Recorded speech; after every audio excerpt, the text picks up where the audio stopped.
So I recently watched the Top Gun movies, and all I can say is I'm obsessed.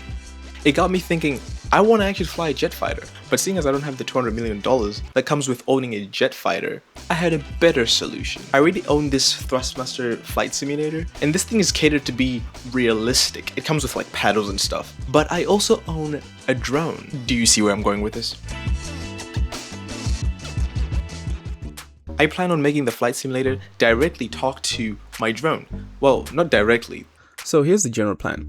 Since I already had this Raspberry Pi and these ESP32s, I decided to just use them for this build as well. I'll have the joystick connect to the Raspberry Pi, and this is where all the HID recognition and all that jazz is going to happen, because this thing can only talk to a computer. And I was thinking of sending the actual PWM values directly from the Raspberry Pi all the way to my controller, but after some research, most forums said this thing is not very good with sending stable signal. So I thought, why not use something that's built for this, a microcontroller? So I used the ESP32C3 to use the values that get provided from the Raspberry Pi and then convert them into a signal that my RadioMaster can understand. This uses the trainer port. This entire setup is recognized as a second RadioMaster pocket and will work like a normal radio sending signal to it.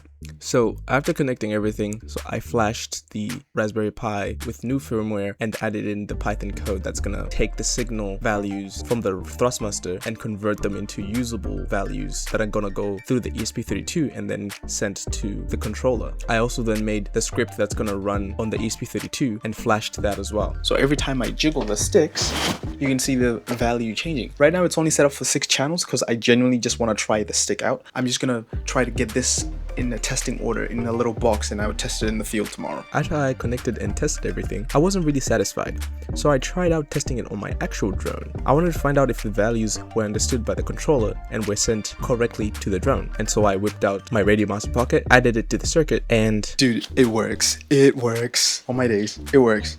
Sick. Nothing ever works the first time, but this worked. This is sick. Now from the big smile I have, you can tell that I'm very excited about this, and so I decided the next day I would test the drone out and see if all my work paid off.